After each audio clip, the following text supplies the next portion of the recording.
Hi and welcome to JCMS NET Video Help. Today we're going to cover the installation of JCMS NET. Now you're watching this video on the help file, but also contained on the help file is all the prerequisites that are required to be installed prior to installing JCMS NET. These prerequisites are Microsoft .NET 4.5, Microsoft Windows Installer 4.5, and SAP Crystal Reports, the 32-bit runtime. These prerequisites can only be installed by the administrator. Okay? If you're a user of JCMS NET and you have administrative privileges, then you may install these on your own. Let's very quickly go through this and illustrate where you would go to install. We're not going to actually go through the installation, but we're going to point out where you can get it done. So if you click on the link that's provided, it will open up another page. And when that page opens up, you'll have the option in this particular case of downloading Microsoft .NET 4.5. Okay, let's go back to the install page. If you click on Microsoft Windows Installer, you'll see the Windows Installer. Okay, straightforward and simple. If you have Windows 7, especially Service Pack 1, you should have these already installed. Okay, we'll go ahead and close both of these up. And the most important one is SAP Crystal Reports. Let's go ahead and click on that. And what you'll notice is we get the SAP. There we go. So now what we have is the SAP Crystal Reports updates and runtime for JCMS .NET. If you'll scroll down a bit, what you'll notice is the latest support packs. And the 32-bit version is right here. It's 32-bit MSI. So we would click this and the file would download and will install. Okay, and we'll actually go through one of these installations so that you can see what it's like.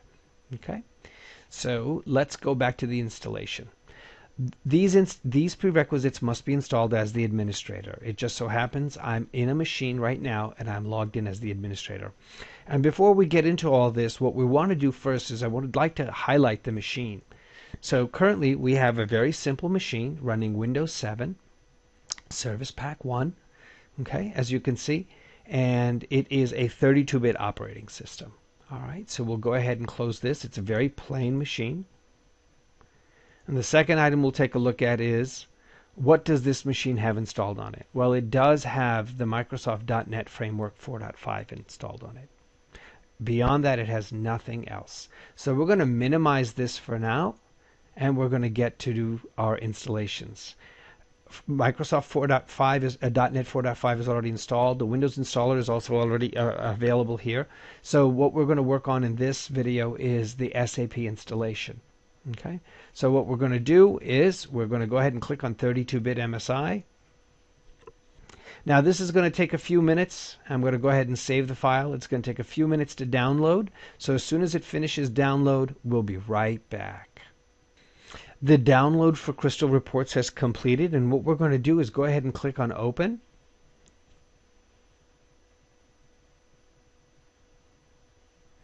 And double click in the folder.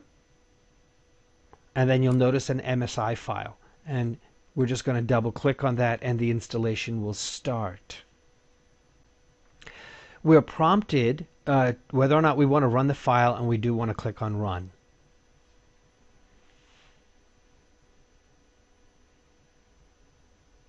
Now the installation will take a few minutes, so what we will do is we'll click Next here. We'll accept the license, click Next, and now the installation begins. What we'll do is we'll come back to this video once the installation completes. Just a quick note, I'm prompted once more to allow this software to install, and I will click Yes. Okay, as we can see, Crystal Reports has finished installing. So we are complete with that. What we'll do is we'll go ahead and verify it as well. We'll close this, bring up the installed software. Let's refresh the screen. And there you can see SAP Crystal Reports Runtime Engine for .NET installed. Now, for the last item that we need to install is the actual JCMS .NET. Let's go ahead, click here to install. And before we do this, what we're going to do is we're going to get out of administration mode So we're going to log off.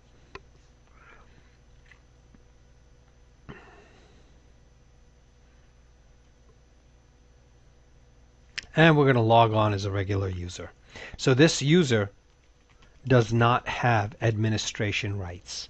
And we're going to watch the application install as a user that does not have admin rights. So we'll return back to this as soon as this user has finished logging on. Okay, hi, welcome back. We are now logged on as a regular user, a non-administrative user, and we're ready to install the JCMS .NET application. So a quick recap, the prerequisites are already installed, the administrator installed them, and now we're ready to view the installation the way a regular user would. Let's take a quick peek at what's installed. .NET, we know that Windows 4.5 installer is already installed, and SAP. So the three prerequisites are met. Let's minimize this. Let's go to our website, and there you go, Curious Systems, install publish.htm, and let's go ahead and install this software.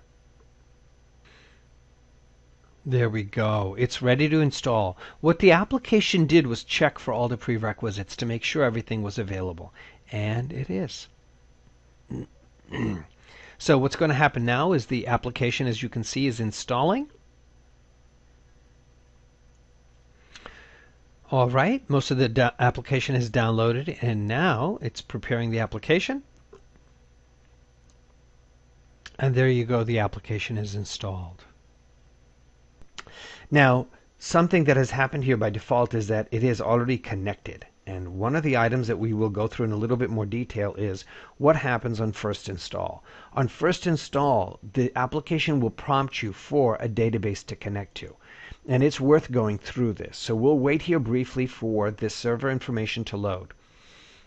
In our particular case, like I just stated, our information was already present, and what we're going to do is go through the steps as if it wasn't present, the database connection. Where is the data is what the application is basically requesting.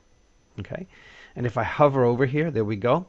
You'll notice you'll get a drop down of the SQL servers. If yours is not present, please type it in if you know that the server exists.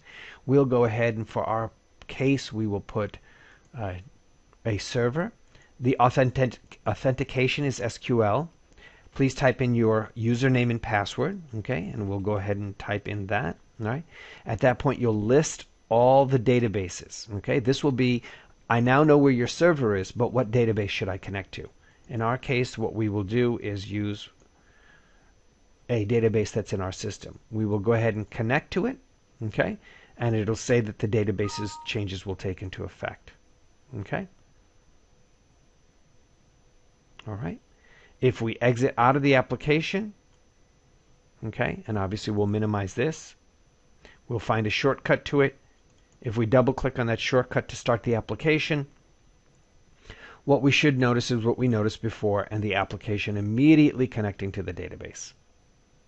Okay. And how do we validate that? Well, we'll log in. And at the very bottom, you'll notice on the status bar, NMC SA at Jupyter. In other words, those are the credentials in the database that I have connected to. All right. We'll go ahead and exit out of the application. One last item to remember is that the application self-updates. Okay. It checks for a new version upon exit. Okay. So if there was a new version, when I would start this back up, at the exit of it, at the application exiting, it would check, and then on the next startup, it would prompt the user and say, "There's an updated version. Would you like me to install?" Okay, great. Thank you for using JCMS.NET Video Help.